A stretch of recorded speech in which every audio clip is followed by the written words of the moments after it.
간단하게 제 소개를 하면 지금 이제 명함 제가 드린 것처럼 미국 로드랜드 대학교에 이제 NLP 최면 치료 지도 교수로 일을 한 지가 지금 한 5년 차 정도 되었습니다.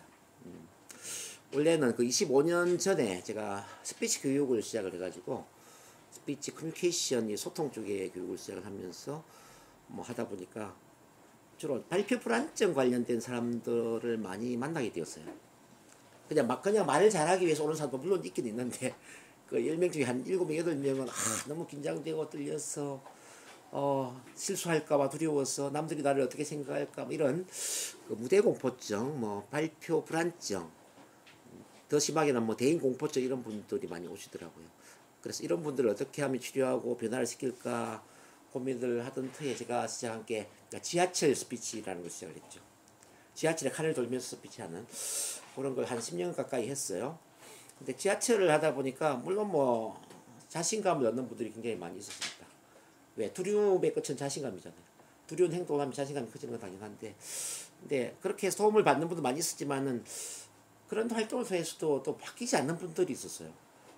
바뀌지 않는 분들은 어떤 분들이었냐면은 좀 강한 트라우마적인 기억을 갖고 있는 분들, 즉 심하게 과거에 긴장되고 떨었거나 뭐 사람들 앞에 창피를 당했거나 또는 뭐 두려움을 느꼈거나 이제 이런 사람들은 지하철 스피치를 해도 그때뿐이에요. 또 과거로 돌아가는 거죠. 그래서 이제 이런 그 잠재의식, 무의식에 각인되어 있는 이 문제들은 지하철 스피치로도 안 되는구나. 이걸 어떻게 해결해야 되지? 그렇게 해서 제가 이제 심리치료, 심리상담 쪽에 공부를 하게 되었고, 하다 보니까 이제 무의식, 잠재의식을 바꾸는 것은 일반 심리상담으로는 한계가 있다는 걸 알게 되었죠. 잠재의식, 무의식은 그냥 바뀌는 게 아니라 트랜스의 힘이 굉장히 중요하더라고요. 트랜스. 트랜스를 뭐 좀 이따 제가 소개해 드리겠지만은 트랜스라는 것은 좀 고도로 이완되고 집중된 마음의 상태를 트랜스라고 이야기하는데, 이 트랜스 상태에서 무의식과 접속이 되고, 그러면서 무의식의 어떤 트라우마라든지 뭐 무의식의 새로운 프로그래밍이 바뀔 수가 있다, 이제 이걸 알게 되었죠. 그래서 이제 무의식과 접속하는 대표적인 상태는 이제 최면 상태잖아요. 최면.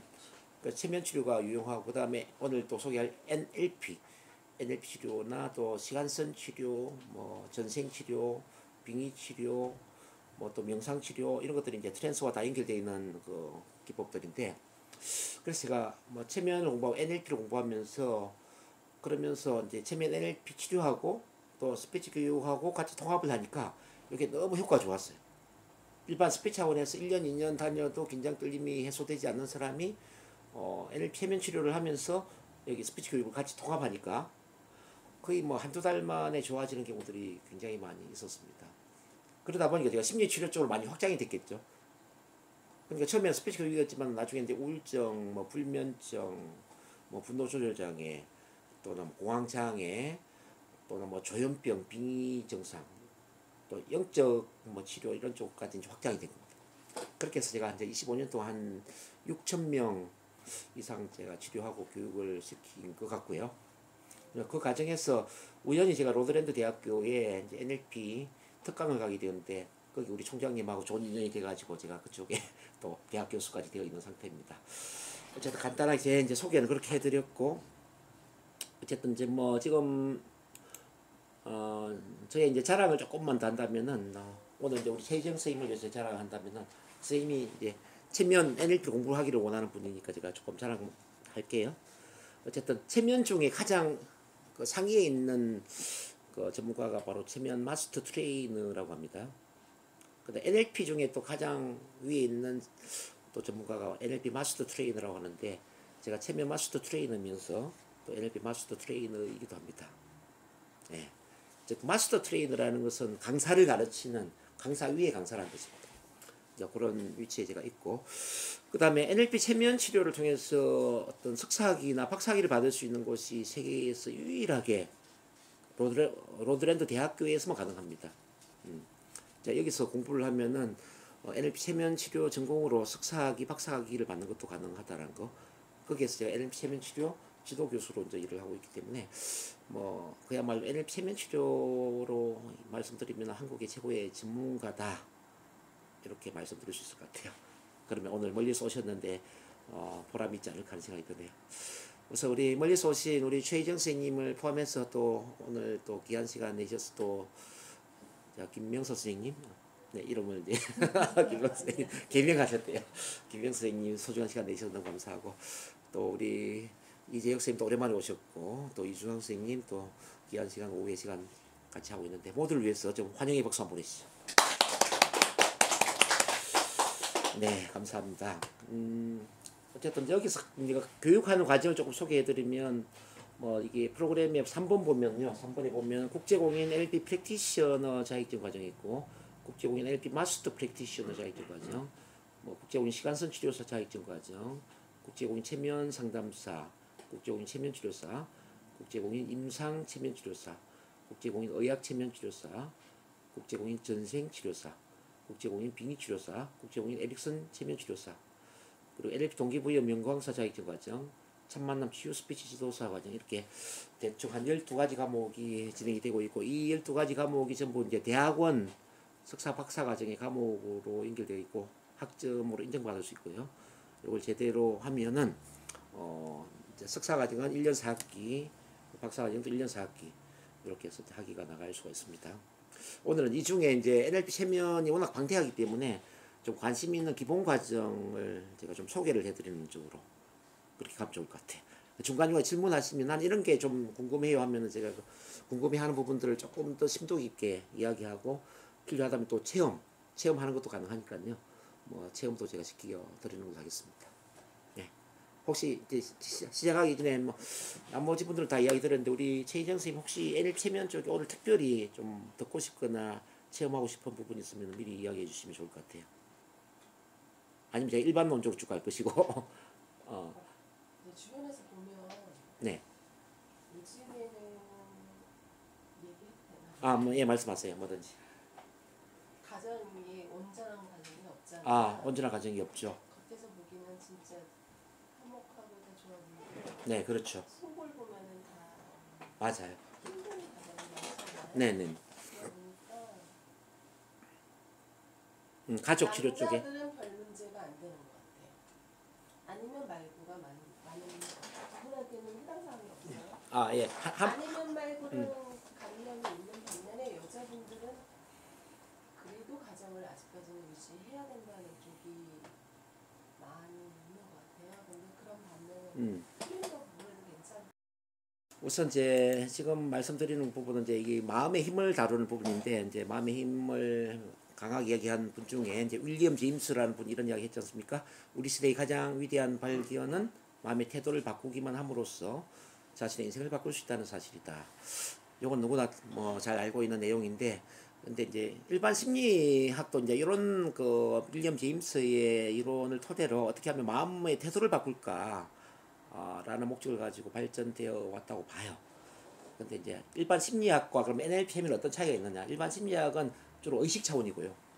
즉 각성 상태에서 주로 이제 상담과 치료하는 과정이라면은, NLP 체면은 각성 상태가 아니라 트랜스 상태라는 거. 트랜스 상태. 그러니까 트랜스 상태는 무의식과 바로 접속될 수 있는 상태라는 거. 이게 각성 상태의 의식의 힘은 작심 3일이라고 이야기를 하지 않습니까? 즉 3일 동안은 뭔가를 열심히 반복해 보지만은 3일이 지나면은 더 이상 반복하는 게 쉽지가 않거든요.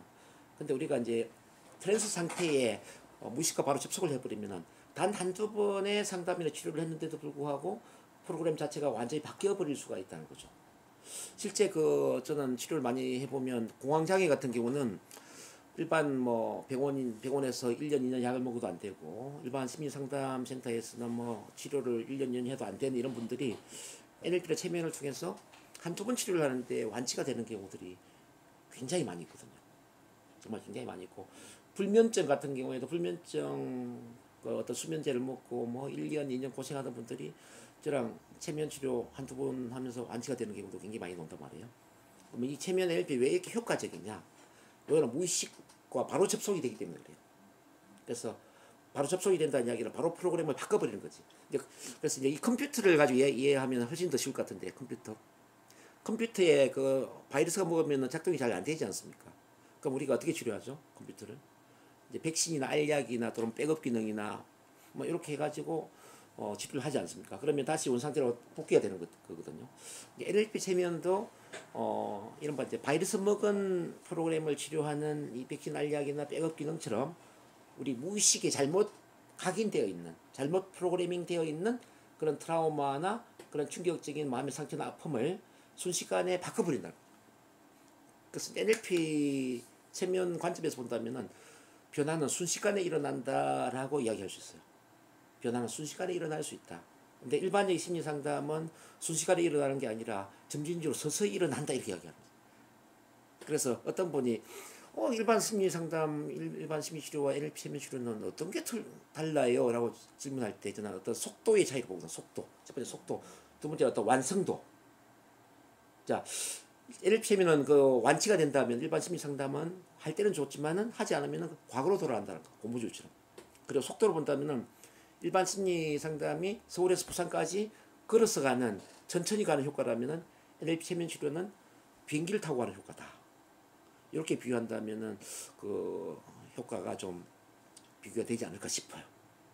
근데 좀 아쉽게도 NLP 체면 치료가 이제 정통 심리학에서 벗어나 있기 때문에 이렇게 효과가 있음에도 불구하고 일반 심리 상담 학계에서 조금 이단화 취급을 받고 있고, 그리고 이제 신경정신과 쪽에서도 이제 지금 이단화 쪽이잖아요. 근데 신경정신과는 충분히 이해할 수 있죠. 왜냐하면 하루에 내방하는 사람들이 수십 명, 수백 명인데, 근데 NLP 체면 치료는 한 번 치료할 때 1시간에서 1시간 반이 걸린단 말이에요. 모든 사람은 1시간, 1시간 반을 투자를 해서 치료를 하기에는 아마 병원에서는 감당이 안 될 거예요. 그러니까 가장 손쉬운 게 약물 치료를 하는 거겠죠. 근데 이제 우리가 내담자 입장에서 본다면은, 내담자 입장은 완치가 되기를 원하는 거지 않습니까? 약물은 그때는 좋지만 약물 섭취를 하지 않으면 또 과거로 돌아가고 또 약물에 의존하는 것도 있고 중독이 되는 효과도 있어. 근데 이 NLP 체면은 전혀 그런 악 영향이 없거든요. 빠르기도 하지만 완치가 된다. 그러면 앞으로 이제 이 NLP 체면의 영역이 어떻게 확대될까 제가 생각해 보면은 대체의학의 한 분야로 크게 저는 성장할 거로 보고, 병원에서 치료하지 못하는 일반 심리 상담의 일반 심리 치료 센터에서 치료하지 못하는 그런 분들을 치료하는, 그야말로 그 자연치유나 대체의학이나 어떤 심리치료에 아주 각광받는 한 분야로 자리매김할 걸로 저는 보고요. 그리고 또 이제 한 가지는 뭐냐면은 이건 치료를 뛰어넘어서 본인을 온전히 사랑할 수 있도록 정체성 확립을 시켜주고, 더 크게는 삶의 목적과 삶의 비전, 사명을 찾도록 도와주는 프로그램이기도 하거든요. 쉽게 말하면은 아까 이야기했던 명상의 신성자아를 만나게 만들어주는 그런 징검다리 역할을 하는 프로그램이기도 하죠. 그럼 지금은 영성의 시대고 의식 성장의 시대라고 이야기를 하지 않습니까? 탐욕코 이 NLP 체면은 영성의 시대에 큰 어떤 수단, 큰 도구가 될 수 있지 않을까. 그래서 영성 지도자, 의식 지도자라면 NLP 체면을 잘 다루었을 때 참 좋은 일을 많이 할 수 있을 것이다. 그렇게 저는 이제 이해를 하고 있습니다. 자, 너무 처음에 말이 많았네요. 어째 우리는 이렇게 두뇌의 마음이란 왕국의 주인이면서도 이제 이 마음을 잘 사용하지 못하다 보니까 어떤 사람은 우울증에 걸리고 불안증에 걸리고 불면증, 공황장애, 참 많은 정신적인 문제 갖고 있는데, 자, 그런 문제에 지배를 받는 노예의 삶을 살기에는 인생이 너무 짧다라는 거죠. 그럼 우리가 주인이 되기 위해서 어떻게 해야 되는가? 바로 컴퓨터로 본다면 프로그램을 까는 것도 가능해야 되고 프로그램에 반응하는 것도 가능해야 된다는 거죠. 근데 우리 인간은 프로그램이 언제 다 깔리냐면요, 만 18세 이전에 거의 다 깔려버리거든요. 어떤 부모를 만나서 어떤 부모로부터 양육이 되느냐, 만 18세 이전에 어떤 선생님, 어떤 주변 친구들, 어떤 환경에서 성장하느냐에 따라서 그 자아라는 프로그램이 그냥 설정돼 버리잖아요. 그래서 그 하버드대 출신의 100명의 성공자를 연구해 보니까 그 공통점이 뭐냐면은 만 18세 이전에 너는 정말 큰 인물이고 너는 큰 인생을 살 것이고 훌륭한 사람이 될 것이라는 아낌없는 지지와 사랑을 보내주는 그런 멘토, 스승님이 한 명 이상 있더라는 거죠. 근데 반대로 이제 여기 어떤 연쇄 살인범이라든지 범죄자들, 우리가 신체로 암 환자들, 정신적인 문제를 갖고 있는 사람들, 자, 이 모든 사람들의 공통점이 또 뭐냐 하면요, 만 18세 이전에 사랑을 받지 못한 거예요. 부모가 엄하거나 이혼을 했거나 억압적이거나 강박적이거나 학교 다닐 때 왕따를 당했거나 이런 불우한 환경이 자란 사람들이 다 범죄자가 되고 신체적으로는 암이나 당뇨나 이렇게 병에 걸리고 정신적으로 또 이렇게 불면증, 불안증, 공황장애 이런 문제에 시달리더라고요. 그래서 만 18세 이전에 사랑의 환경이냐 사랑의 부재의 환경이냐에 따라서 인생 전체가 그냥 달라질 수 있는 그 프로그래밍이 설정되어 버린다는 거죠. 그래서 만 18세까지는 프로그램이 설정되는 기간으로 봤을 때 만 18세 이후는 그 프로그램에 반응하는 인생을 사는 그런 두 가지 인생으로 점설되어 있는데, 근데 이제 이 NLP 세면을 만나는 순간 그걸 바꿀 수가 있는 거예요. 자, NLP 세면을 만나는 순간 우리는 프로그램에 반응하는 것만 아니라 프로그램을 새로 설정할 수가 있는 거죠. 즉 과거의 부정적인 프로그램을 지울 수가 있고 삭제시킬 수가 있고 새로운 긍정적인 사랑의 프로그램을 다시 설정할 수가 있고, 마치 컴퓨터로 보면 바이러스 먹은 프로그램 없애버리고 엑셀이라든지 뭐 좋은 프로그램 내가 새로 설정할 수 있는 이 두 가지 기능을 하게 만드는 게 바로 NLP 세면 치료다. 그래서 우리가 NLP 세면 치료를 만나는 순간 과거의 프로그램에 지배받는 게 아니라 이제는 새로운 프로그램을 설정해서 내가 원하는 프로그램대로 살 수 있는 그런 기회를 갖게 되는 것이다, 이렇게 볼 수 있습니다. 그럼 이제 이 NLP 세면 치료가 왜 중요하냐, 앞서도 말씀드렸지만은 어느 습관적인 행동이나 자동화된 사고, 뭐 나도 모르게 하는 반응, 저절로 일어나는 반응, 뭐 별 생각 없이 하는 반응, 이런 게 있지 않습니까? 뭐 나도 모르게 우울해지고 나도 모르게 막 죽고 싶고 나도 모르게 막 술 마시고 싶고 나도 모르게 막 뭔가 신경 쓰이고 뭐 이런 거 있잖아요. 이 나도 모르게 하는 반응은 무의식적 반응이거든요. 이건 이제 부정적 패턴, 부정적 프로그래밍, 이런 바 컴퓨터에 보면 바이러스 먹은 프로그램이라고 이제 볼 수 있는 거죠. 요거는 일반적인 심리치료로서는 한계가 있다는 거죠. 병원 약으로도 한계가 있다는 거죠. 그렇지만은 트랜스 상태, 무의식 상태에서 가능하다는 거죠. 심신이 고도로 이완된 그 집중의 상태를 유도를 해서 치료를 하면은 한두 번 만에 이런 게 완치가 될 수 있다는 게 이거는 아주 획기적이다. 그걸 말씀드리고요. 그런 점에서 이제 우리가 그 치료적인 차원에서 볼 때 의식과 무의식을 좀 이해를 해봐야 되는데, 의식은 뭐 지금 조금 신경 쓰면 다 우리가 인식할 수 있는 게 이제 의식이에요. 의식은 판단을 하고 평가를 하고 또 선택을 하는 그런 게 의식입니다. 근데 이제 무의식은 그런 게 아니고 자동화된 반응을 만들어내는, 앞서 말씀드린 무의식적인 반응을 일으켜내는 게 이제 무의식인데, 대부분의 문제들은 의식 차원에 머물러 있는 게 아니라 무의식 차원이라는 거죠. 통제되지 않는 그런 무의식적인 부정적인 정서 때문에 우리 삶이 힘들어지는 거거든요. 그렇지 않을까요? 그래서 이제 무의식은 쇠살 버릇이라고 이야기하고 의식은 작심삼일이라고 우리는 어릴 때부터 공부를 많이 했죠. 근데 이 무의식이 잘못된 것을 자 우리가 체면 치료, 체면 상담, NLP 치료를 활용한다면은 아주 빨라질 수가 있다. 그러면 우리가 이제 그 진정한 변화를 위해서는 의식과 무의식의 통합을 하는 게 참 좋아요. 의식이 필요 없다는 게 아닙니다.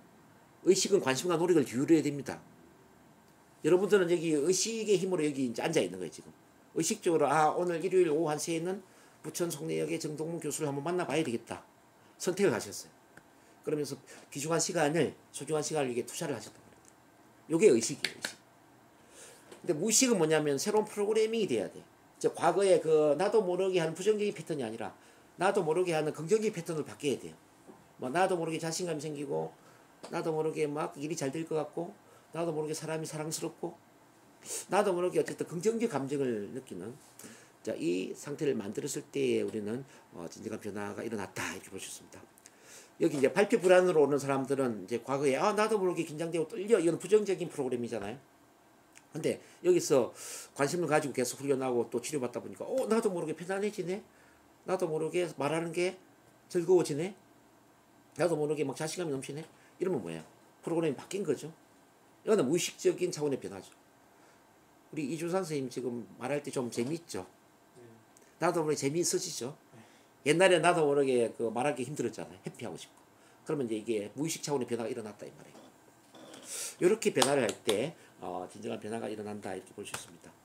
근데 이렇게 변화를 하기 위해서는 무의식적인 활용을 하는 방법이 필요한데, 앞서 제가 소개했던 것처럼 체면 치료 또는 시간선 치료, NLP, 전생 빙의 치료, 여기 빠져 있지만 또 명상 치료, 뭐 요가, 뭐 이런 것들이 같이 연결될 수가 있습니다. 마음의 프로그램이 이렇게 해서 수정될 수 있고 업그레이드 될 수가 있습니다. 재설정될 수 있습니다. 뭐로 인해서? NLP 체면 치료를 통해서, 시간선 치료를 통해서 또는 전생 치료를 통해서 이게 다 가능합니다. 혹시 전생에 대해서는 관심을 갖고 계세요? 전생을 거부하는 분이 많이 계시던데, 선생님. 중간에 잠깐 질문했어요.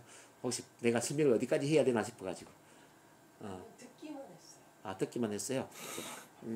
이제 기독교인들 같은 경우는 전생을 또 알레르기 증상으로 받아들이는 분들이 계세요. 그럼 제가 조심을 좀 해야 되거든요. 조심 안 해도 괜찮아요?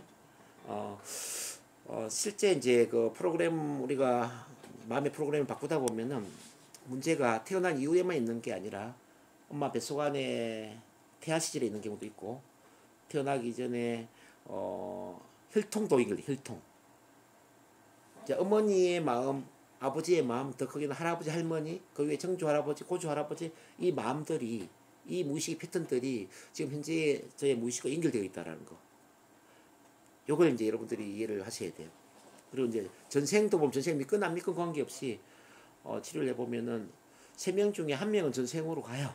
그것도 아주 강력한 현실감 있는 전생으로 가요. 3명 중에 1명은 좀 그 어렴풋한 전생으로 가요. 3명 중에 1명은 그냥 전생을 떠올리지 못하죠. 그래서 어쨌든 3명 중에 2명은 전생을 본다는 뜻입니다. 근데 그 전생의 문제를 터치를 함으로써 현재의 문제가 사라져요. 미국에 이제 브라이언 와이어스라는 분이 계신데 그게 1980년대에 이분은 정신과 의사인데 절대 전생을 믿지 않았겠죠. 기독교인이었기 때문에 특히나. 근데 치료를 하다 보니까 어떤 아가씨를 치료하는데 지금 물공포와 관련된 최초의 사건으로 가겠습니다 하니까 전생으로 가는 거예요. 고소공포와 관련된 최초의 사건으로 갑니다 하니까 또 전생으로 가는 거야. 이게 전생을 만 9번 뭐 10번 이렇게 본 거예요. 근데 그 9번 10번 전생을 보는 과정에서 우울증도 없어지고 고소공포증, 물공포 뭐 온갖 정신적인 문제가 해소가 되더라는 이야기죠. 그래서 이제 이 전생이 있건 없건 이게 중요한 게 아니라 일단 전생이란 이름의 기억을 머리에 떠올리는 것만 가지고도 현재의 문제가 해결될 수 있구나. 그래서 미국에는 전생치료협회가 만들어졌거든요. 그래서 저도 이제 치료를 할 때 꼭 전생을 보는 분들이 있기 때문에 이제 치료하기 전에 제가 질문을 하죠. 혹시 전생을 믿으세요? 많이 이제 믿지 않는다고 그러면은 만약 믿지 않는다면은 전생이란 이름의 기억이 무의식 속에서 올라올 수 있습니다. 제가 유도할 때 혹시 전생 이름의 기억이 올라올 수 있는데 그는 실제 사실인지 아닌지 알 수가 없지만 근데 그 기억은 무의식 속에 있는 기억이기 때문에 그 기억을 머리에 떠올리는 것만 가지고도 분명히 치료에 효과가 있으니까 그런 믿음을 가지고 치료를 해보는 게 좋을 것 같아요. 이렇게 제가 이제 이야기를 하죠. 그래서 지금 이거 해보면 뭐 전생 치료, 혈통 치료, 뭐 태아 치료, 전반적인 무의식의 치료가 다 될 수 있다라는 것들이 또 가능하고요. 그 다음에 이제 집단 까르마라는 게 또 있기 때문에 뭐 까르마 하면 또 거부감 느끼는 사람이 있을 수 있지만은 뭐 가족 전체의 집단 까르마 때문에 현재 내 문제가 있을 수도 있고 또는 그 나를 둘러싸고 있는 여러 인간관계 속의 집단 까르마 때문에 문제가 생길 수도 있어서요. 자, 그런 까르마 치료에도 NLP 체면 치료가 도움이 될 수 있다는 점.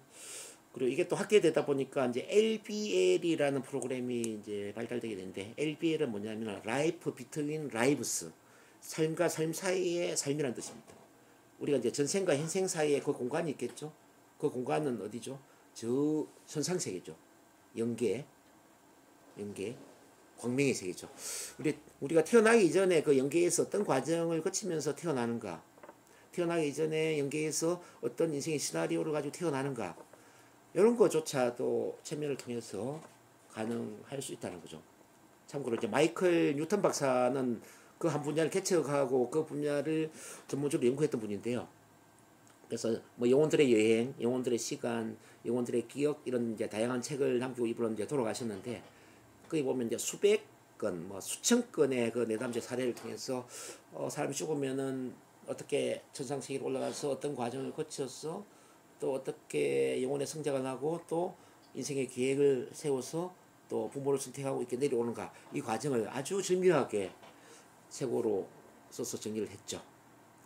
그런 점에서 이제 우리가 부모도 우리 스스로 선택을 했다는 걸 알 수가 있고요. 치료 상담하다 보면 부모, 형제, 뭐 어떤 성장 과정, 뭐 특히 이제 부부 관계, 또 어떤 직업, 또 몸에 병이 걸리고 뭐 또 병이 났고 또 사고가 나고 뭐 사고를 죽고 이런 게 있잖아요. 태어난 이후에 모든 사건 경험 상황을 사실은 우리가 저 하늘에서 이미 계획을 하고 내려왔다라는 사실입니다. 네, 체면을 하다 보면 그런 것까지는 옵니다. 그래서 이제 우리가 치료를 하다 보면은 일반 치료로서는 한계가 있는 치료들이 체면 NLP를 하면 치료가 될 수 있는 게 이렇게 이제 영성 차원의 그런 치료가 연결될 수 있기 때문에 그렇습니다. 심지어 이런 경우가 있었거든요. 친아버지가 9살부터 친딸을 성폭행을 했어. 21살까지 친딸을 성폭행을 했어요. 그래서 이 딸은 그 짐승 같은 아버지한테 이렇게 성폭행을 당하면서 내가 소원이 있다면은 내가 아버지한테 빨리 탈출을 하고 아버지를 죽이 없애는 게 소망이었는데, 근데 저한테 왔을 때는 아버지는 이미 5년 전에 돌아가신 시점이었죠. 근데 이 아버지를 어떻게 용서해요? 근진상간의 이 아버지를. 그러니까 일반 심리 상담에서 이거는 그 절대 해소가 될 수 없는 문제거든요. 근데 이제 이걸 이제 전생을 가 보니까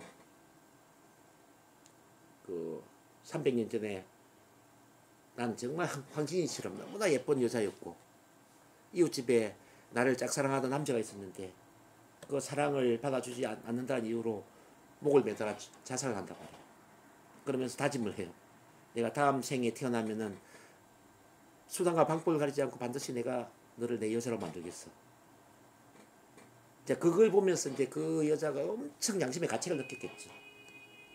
그래서 죽은 이후에 저 영혼의 이제 세계에서 선택을 하는 거죠. 선택.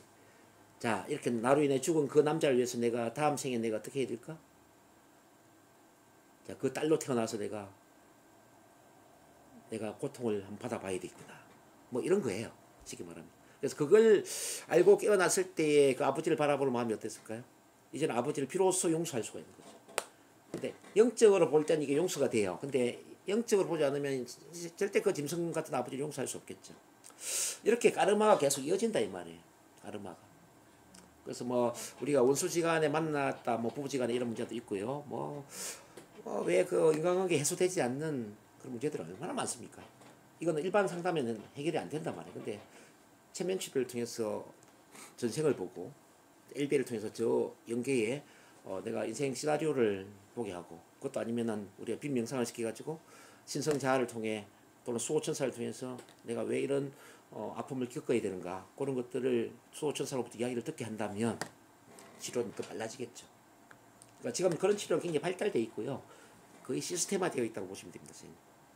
그 중심에 NLP 체면 치료가 있다, 이제 그걸 말씀드리고, 그래서 이 NLP 체면 치료를 하면 마음의 부정적인 프로그램은 수정될 수 있고 업그레이드 될 수 있고 재설정되어서 행복하고 성공적인 그런 삶으로 갈 수 있다는 점 말씀드립니다. 근데 체면 NLP를 저는 이제 통합해야 된다고 주장을 하는 편인데, 왜 통합을 해야 된다고 그러냐면요, 체면만으로 해도 조금 한계가 있어요. NLP만으로 하더라도 또 한계가 있어요. 제가 해보니까 한국에도 보면 체면만 잘 다루는 사람 굉장히 많이 있거든요. 또 NLP만 잘 다루는 사람도 굉장히 많이 있어요. 근데 체면 NLP를 둘 다 잘 다루는 사람은 거의 없어요. 어쩌면 제가 첫 번째, 두 번째에 속할 거예요. 그러면 이제 왜 이 체면 NLP를 둘 다 다뤄야 되느냐? 체면만 다루면은 그 치료 기법이나 치료의 어떤 유연성에 있어서, 융통성에 있어서 굉장히 좀 한계에 부딪히는 경우가 있습니다. 우리가 눈을 감았을 때에 결국 귀에 들리는 건 뭐죠? 소리잖아요. 눈을 감고 어떻게 대화를 하느냐, 이게 참 중요하지 않겠습니까? 그럼 대화의 테크닉, 이른바 커뮤니케이션, 또 소통 능력, 이런 것들은 체면에서 노는 건 아니거든요. 그건 NLP에서 논단 말이에요. NLP. 쉽게 말하면 체면은 그냥 배를 갈라놓았다. 우리 수술할 때 배를 갈라놓았다 이렇게 볼 수 있고, NLP는 배를 갈라놓은 상태에 뭐 우리가 암 수술하거나 또는 뭐 안에 뭐 째고 붙이고 뭐 이런 여러 기술들이 있지 않겠습니까? 이건 NLP 기술이라는 거죠. 그래서 치료의 기법들은 체면 자체라기보다는 NLP에서 파생된 게 대부분이에요. NLP를 잘 다뤄버리면 치료 기법도 아주 유연성 있게 잘 활용할 수 있지만은 특히 치료적인 상담, 치료적인 커뮤니케이션 소통 능력이 굉장히 발달된다는 거죠. 근데 이제 NLP만 하면 또 어떤 문제가 있냐면, NLP는 얕은 트랜스를 활용하거든요. 얕은 트랜스. 그러니까 이런 체면에 걸린다 하더라도 깊은 체면에 들어가는 게 아니라 그냥 얕은, 그러니까 대화 수준에서 들어간단 말이죠.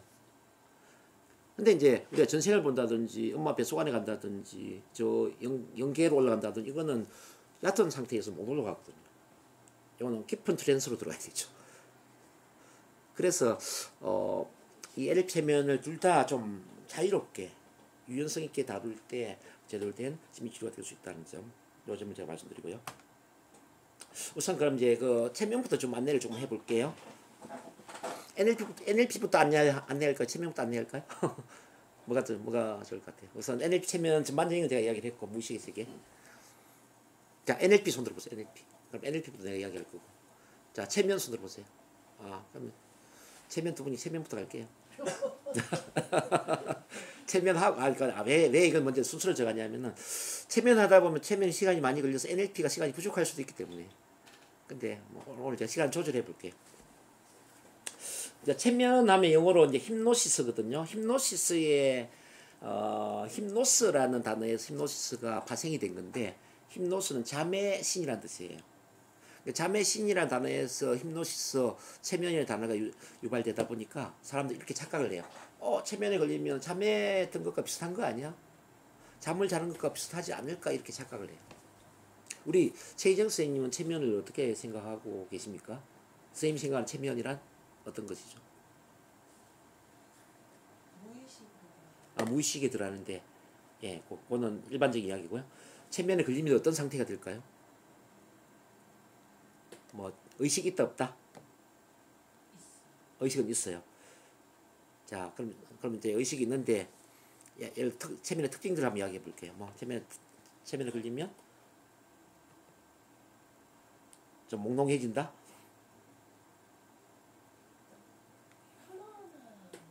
편안한 느낌. 내가 통제를 할 수 있을까요? 내 몸이나 마음을? 할 수는 없죠. 통제를 의식이 있는데 할 수는 없어요? 그렇게 생각하시는군요. 그렇죠. 여기 체면의 오해거든. 체면에 걸리지만은 내 마음이나 몸을 다 통제할 수 있는 상태가 맞습니다, 사실은. 근데 지금 선생님이 왜 그런 말씀 하시냐면은 텔레비전에 보니까 텔레비전에는 막 통제하지 못하는 사람들 모습이 나오잖아요. 팔도 올리고 못 내리고 막 이렇게. 그렇죠? 물레방아 막 돌리고 있고 눈 못 뜨고 있고 막 눈물 막 흘리고 있고 이런 모습 많이 보셨죠? 그래서 이제 통제가 안 되는 건 아닐까? 아니죠. 의식이 있기 때문에 체면 상태에서도 충분히 통제될 수 있다. 네. 일단 이걸 아셔야 되고요. 그래서 이제 그 체면은 잠을 자는 것이라고 오해를 하는데 잠을 자는 거 관계없이 잠을 잘 때는 의식이 없지만 체면 상태는 의식이 있기 때문에 통제 가능하다. 그렇지만 좀 편안하고 보다 더 집중이 되는 상태다 이렇게 이해를 하시면 될 것 같아요. 근데 그 체면에 대한 오해가 생기는 이유가 뭐냐면요. 대중 매체에서 뭐 TV에서 이렇게 좀 추술적인 모습, 잠자는 상태와 비슷한 모습 이런 모습을 보여주는 경우도 많이 있지만 쉽게 말하면 전체적인 체면에 들어가는 모습을 다 보여주는 게 아니라 체면에 걸린 상태의 일정한 모습, 어떤 순간적인 뭐 드라마틱한 이런 모습만 보여주는 경우들이 많이 있었다는 거죠. 그죠? 좀 재미있는 흥미를 유발시키기 위한 이런 모습만 보여준다는 거죠. 그래서 오해를 하는 거죠. 그리고 프로이트의 영향인데 프로이트가 처음에 체면을 했지만 프로이트가 체면을 포기하거든요. 근데 심리학을 공부하는 사람 입장에서 프로이트가 체면을 포기했다면 우리도 포기를 해야 되는 거 아니야? 이렇게 생각하는 거지. 체면 별거 아닌 거 아니야? 이렇게. 근데 프로이트가 왜 포기했냐면요. 이게 브로이어라는 사람하고 같이 체면을 했었는데 이제 브로이어라는 선배이자 친구는 체면을 너무나 잘 다루어서 10명 중에 8명 정도 체면에 잘 들어가는 반면 이 프로이트는 10명 중에 1명, 2명만 체면에 걸리는 거예요. 이게 자존심이 굉장히 센 이 프로이트가 왜 나는 안 되지? 쪽팔리네. 그러면서 이제 이 자존심의 상처를 받으면서 체면을 포기하게 되면서 바로 정신분석학으로 넘어가는 거죠. 근데 문제는 정신분석학이 너무 대대적으로 성공을 해버린 거예요. 그래서 그 뒤에 칼 융이라든지 아들러라든지 모든 프로이트의 지자들은 뭐 우리 스승님이 체면을 버렸는데 우리도 뭐 체면할 필요 없어. 이게 프로이트의 모든 계파로서 그냥 체면을 포기하죠. 그래서 50년 동안 체면이 암흑기에 들어가는 겁니다. 암흑기. 그러다가 1차 세계대전, 2차 세계대전을 거치면서 전쟁에서 들어오는 전쟁의 그 트라우마를 갖고 있는 사람들이 있었어요. 이 전쟁의 트라우마를 치료하다 보니까 일반 프로이트 심리학으로서는 한계가 있더라는 거죠. 근데 체면을 가지고 해보니까 아주 쉽게 치료가 되는 경우들이 많이 있었죠. 그러면서 체면이 부활하는 계기가 되고 그러면서 이제 이 NLP의 선구자에 해당되는 밀턴 에릭슨이라는 분이 있거든요. 밀턴 에릭슨. 앞으로 이제 밀턴 에릭슨하고 대한 공부를 많이 하셔야 될 거예요. 자, 밀턴 에릭슨이 체면을 공부해 보니까 이 전통 체면은 너무 지시형이고 근위적이고 체면사 중심의 체면이기 때문에 마음이 열린 사람은 체면에 잘 들어가겠지만은 체면 감수성이 약하거나 마음이 닫혀 있는 사람은 체면에 들어가기 힘드네. 그럼 이 전통 체면과 다른 체면 기법이 필요하겠네 해서 자신만의 에릭슨 체면을 이제 개발하게 돼요. 이제 에릭슨 체면은 인간 중심의 체면이고, 자, 내담자와 라포를 중요시하고, 그러면서 내담자와 대화하듯이 이 라포를 형성하면서 자연스럽게 어떤 집중하게 만들고 몰입하게 만들면서 체면에 들어가게 만드는 그런 대화형의 체면이 이제 에릭슨 체면이에요. 근데 이 에릭슨 체면을 하려고 하면 체면이 안 들어가는 사람이 없어요. 모든 사람은 체면에 다 들어가요. 네. 그렇게 이제 에릭슨이 이제 내담자 중심의 이렇게 에릭슨 체면을 만들면서 이제 체면이 다시 부활하는 계기가 되고 1950년대에 뭐 정신의학계라든지 심리학계라든지 미국에서 모든 시스템 속에 체면이 합류가 되죠. 그리고 이제 더 활성화되는 건 1970년 중반에 NLP라는 새로운 응용 심리학이 리차드 밴들와 존 그린드 두 사람에 의해서 창시가 된 거죠. 근데 이 NLP는 바로 이제 에릭슨 체면을 모델링을 했고요. 에릭슨 체면을 모델링을 했고 프리츠 필츠의 이 게스탈트 치료, 그다음에 우리 그 가족 치료의 버지니아 사티어의 가족 치료를 모델링하면서 이 세 사람의 당대의 가장 위대한 치료법을 모델링을 하면서 탄생하는 게 이제 NLP거든요. 근데 그 중에 이제 에릭슨 체면이 거의 한 50%로 지대한 영향을 주게 되죠. 근데 그 NLP가 그 내 안에 잡는 거인을 깨우라 책을 썼던 앤서니 라빈스가 이 베스트셀러 작가가 되지 않습니까? 이제 이 내 안에 잡는 거인을 깨우라 이 책이 NLP를 기본으로 해서 쓴 동기부여 성공학 책이거든요. 이게 초베스트셀러가 되는 거죠. 그래서 이 책을 읽어보면 NLP가 나와. NLP가 도대체 뭐지? 그러면서 앤서니 라빈스가 미국 전역을 돌면서 앤서니 라빈스 세미나를 해요. 근데 그 세미나의 중심은 바로 NLP거든요. 그렇게 해서 1980년대 NLP가 하두에 오르고 미국의 뭐 클린턴 대통령, 부시 대통령, 뭐 장차관급들, 연예인들, 스포츠 선수들, 뭐 유명한 사람들 다 NLP를 다 훈련했죠. 그게 전 세계적으로 파급되기 시작해요. 그러면서 체면이 그냥 자연스럽게 연결되지. 체면. 왜? NLP 안에 체면이 있었으니까요. 그렇게 해서 지금은 거의 한 40개국 이상의 NLP가 들어가 있고, 뭐 체면은 거의 전 세계적으로 대중화되어 있다고 봐야 되고요.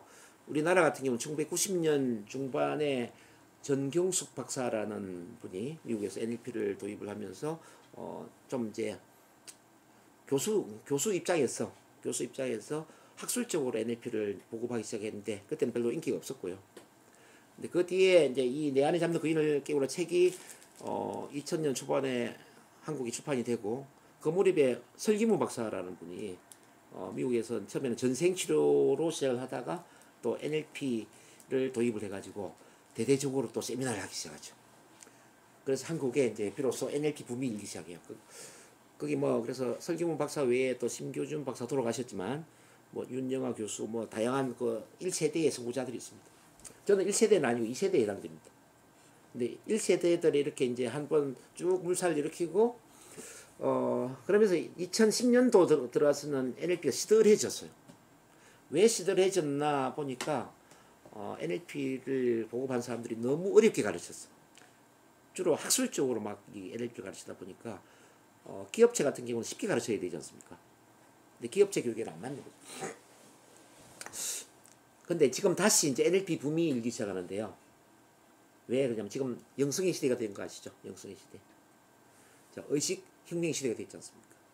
근데 영성 의식 혁명에 관심을 갖다 보니까 그 중심에 다시 이 NLP와 체면이라는 것이 중심에 이제 일어서게 된 겁니다.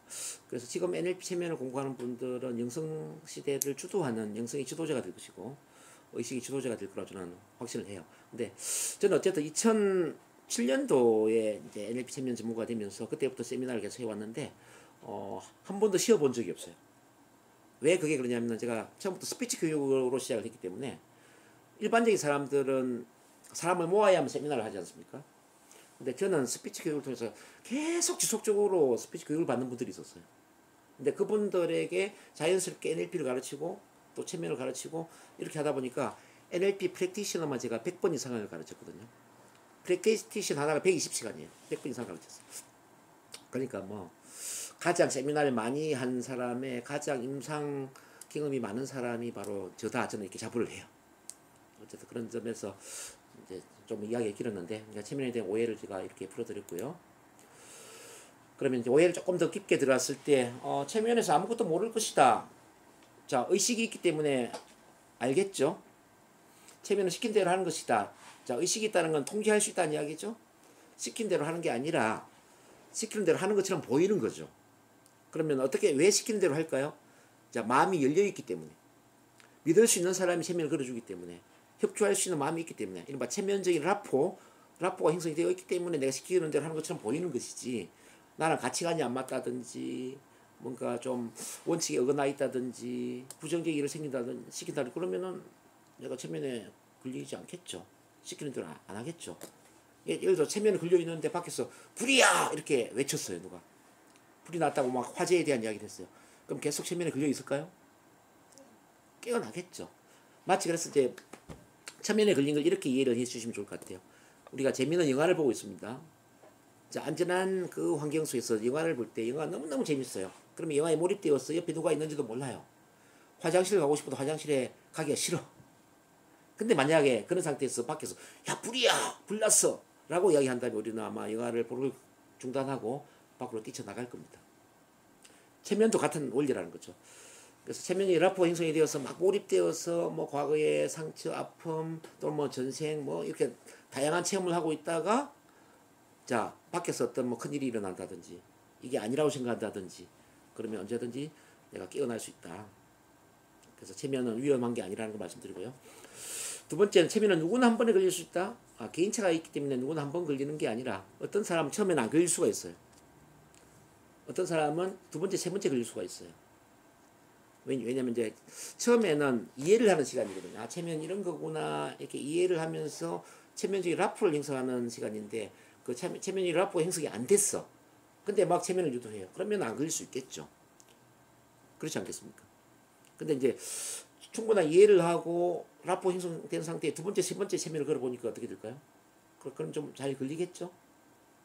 그래서 체면적 라포가 중요하다 말씀드리고 그 다음 4번에 체면에서는 모든 과거가 드러난다? 아닙니다. 숨기고 싶은 그런 과거는 또 내가 드러내지 않을 수가 있습니다. 여자들 같은 경우는 특히나 어릴 때의 성폭행, 성추행 같은 경우는 굉장히 민감하거든요. 그런 부분들은 또 드러내지 않을 수가 있습니다. 그걸 위해서 이제 나중에 공부하게 되는 시간선 치료라는 게 있어요. 시간선 치료 같은 경우는 굳이 내용을 들추어내지 않고도 그 과거의 트라우마를 치료할 수 있는 기법이죠. 그래서 우리가 이제 치료할 수 있는 기법들이 많아야 돼요. 체면으로 할 수 있는 것, 또 체면 할 수 없는 것, 뭐 NLP를 할 수 있는 것, 뭐 시간선 치료를 할 수 있는 것, 이런 쪽으로 이제 가는 게 중요하다, 그죠? 자, 반기독교적이다. 아닙니다. 예, 반기독교적이라는 거는 자, 기독교에서는 환생을 인정하지 않지 않습니까? 근데 환생도 기독교에서 보면은 5세기에 그 콘스탄티노블인가? 콘스탄티노블이라는 그 아마 회의가 있었던 걸로 알고 있어요. 그 이전까지는 환생을 인정을 했는데 그 회의 이후에 환생을 이야기하는 사람 전부 이단화를 지급했어요. 이단화. 그는 이제 기독교 시스템을 좀 더 안정적으로 갖고 가기 위해서 그랬다고 봅니다. 사실은 환생을 인정을 했었습니다. 그리고 이제 이 체면도 굳이 환생을 원하지 않은 분은 전생을 안 볼 수도 있고요. 그냥 태어난 이후의 기억만 가지고 치료를 할 수도 있고 그건 다 가능합니다. 자, 이렇게 이제 체면 현상의 모습을 보면은 자, 의식이 없는 게 아니라 의식도 있고 무의식이 일부 올라오는 것이다. 이렇게 볼 수 있고요. 넘어갈게요. 그래서 기본적인 체면 특성을 좀 이야기할게요. 체면은 집중. 자, 이건 한번 따라 읽어볼까요? 자, 체면은 집중. 시작. 체면은 이완. 체면은 편안함을 느끼는 것. 체면은 나른함과 묵직함을 느끼는 것. 체면은 꿈꾸는 것과 같은 몽롱한 상태. 체면에서도 의식이 작용한다. 체면에서도 잡생각이 난다. 체면에서도 체면에 걸리지 않는 것 같다. 체면과 비체면은 구별이 어렵다. 네, 좋아요. 그러므로 체면에 걸렸음을 확인하려 하지 마라. 그 측면에 걸렸음을 확인하려 하지 마라. 체면에 걸리려 하면 안 된다. 측면에 걸리려 하면 안 된다. 편안한 상태에서 잡생각이 들면 잡생각을 하고 마음이 가는 대로 허용하라. 편안한 상태에서 생각이 되면 생각을 하고 마음이 가는 대로 허용하라. 그렇죠. 무엇이든 애쓰면 안 된다. 무엇이든 애쓰면 안 된다. 잠 오면 잠을 자고 졸리면 졸고 잠 오면 잠을 자고 졸리면 졸고 나른하면 나른해하고 몸이 무거우면 무거워하고 나른하면 나른해하고 몸이 무거우면 무거워하고 가벼우면 가벼워하고 가벼우면 가벼워하고 있는 그대로 느껴지는 그대로 허용하라. 있는 그대로 느껴진 대로 그대로 허용하라. 그런 자신을 그냥 느껴라. 그런 자신을 그냥 느껴라. 느낌이 없으면 없는 대로 그대로 있으라. 느낌이 없으면 없는 대로 그대로 있으라. 허용하라. 허용하라. 자, 여기 이제 체면에 대한 오해를 이제 풀고 체면은 이럴 수도 있다라는 걸 이해하도록 제가 읽어드린 겁니다. 잡생각이 날 수 있습니다. 체면에 걸렸는지 안 걸렸는지 모를 수도 있어요. 체면과 비체면의 경계가 좀 애매모호해요. 그래서 치료를 할 때 굳이 체면이라는 용어를 안 쓰고 치료를 해도 상관이 없을 수도 있어요. 그냥 몸을 이완시킵니다. 편안하게. 그리고 제가 이야기하는 것에 집중합니다. 차라리 그 체면 용어보다는 편안함과 이완, 집중, 몰입 이런 단어를 이제 반복하면서 체면 상태를 유도를 할 수도 있죠. 왜냐하면 계속 체면을 이야기하는 순간에 이 체면에 안 걸린 것 같은데? 체면이 아닌 것 같은데? 계속 궁금해한단 말이에요. 그럼 체면에 신경 쓴다고 집중이 안 돼버린다는 거죠. 오히려. 그럴 수가 있어요. 그리고 이제 전생에 대한 것도 전생에 대한 좀 부정적인 마음이 있는 경우 있지 않습니까? 그런 경우도 이렇게 풀어줘야 돼요. 우리 무의식 속에는 이런저런 여러 기억들이 잠재되어 있는데 그는 사실과 무관할 수도 있습니다. 사실과 관계없는 기억일 수도 있습니다. 내가 상상 속에 만들어낸 기억일 수도 있고 텔레비전을 보거나 영화를 보거나 뭐 또 책을 읽거나 그렇게 내가 연상을 해서 만들어낸 그런 기억일 수도 있는데 근데 그런 기억의 구조를 머리에 떠올리는 것만 가지고도 우리가 현재 우울증이나 불안증의 치료에 도움이 될 수가 있어서요. 그래서 그 이름이 전생의 기억일 수도 있고 뭐 현생의 기억일 수도 있고 이런 신경을 안 쓰는 게 좋을 것 같아요. 그냥 기억이 떠오르는 대로 그 기억에 집중을 해보는 게 치료에 도움이 될 수 있으니까 오늘 전생 이름 다 없애버리고 그냥 가는 겁니다. 자, 이런 게 도움이 될 수가 있죠. 자, 사람들은 너무 신경을 써버리면 오히려 의식이 개입돼 버리기 때문에 방해가 될 수 있다는 점. 그래서 이제 실제 걸려보면요, 뭐 체면인지 아닌지 몰라요. 근데 좀 더 편안한 것 같고, 좀 더 집중이 잘 되고, 좀 더 잠시 후 제가 그 실습시켜드리겠지만은, 뭐 어쩌면 너무 쉬워서 실망할지도 몰라요. 실망할지도 몰라요. 그렇지만 그런 것들이 또 중요하다는 겁니다. 체면의 수준과 깊이에서 보면 또 이걸 더 잘 알 수 있는데요. 이 체면의 수준과 깊이엔 다양성이 있거든요. 한 5에서 15% 사람들만이 무대 체면의 피험자가 될 수 있다. 즉 텔레비전에 나오는 뭐 체면에 잘 긁리는 좀 깊은 체면에 들어가는 이런 좀 그 드라마틱한 체면을 연출하는 사람이 한 5에서 15%. 자, 이렇게 될 수 있다는 거죠. 근데 65% 사람들은 중간 정도 체면에 들어갈 수가 있어요. 앞서 말씀드린 것처럼 체면에 들어간 것 같기도 하고 안 들어간 것 같기도 하고 그렇지만 좀 편안하고 집중되는 상태. 여기 65%라는 거죠. 그리고 또 뭐 나머지 또 한 10% 20%는 체면에 아예 안 들어갈 수도 있어요. 라포 형성되지 않으니까. 근데 우리가 치료를 해보면 치료적 목적을 위해서는 체면의 깊이와 아무 상관이 없더라. 체면의 깊이에 그래서 너무 집착할 필요가 없다라는 말씀드립니다. 보다 중요한 것은 내담자와의 레포가 중요하다는 거죠. 왜 그러냐면요. 모든 사람은 체면에 걸린 상태로 살고 있거든요.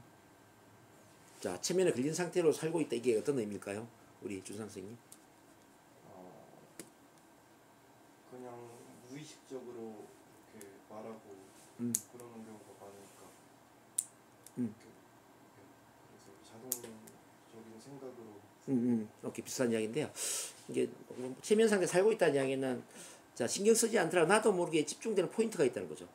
나도 모르게 쉽게 집중되는 포인트가 있어. 쉽게 집중되는 포인트가 있다는 이야기는 쉽게 체면에 들어간다는 이야기.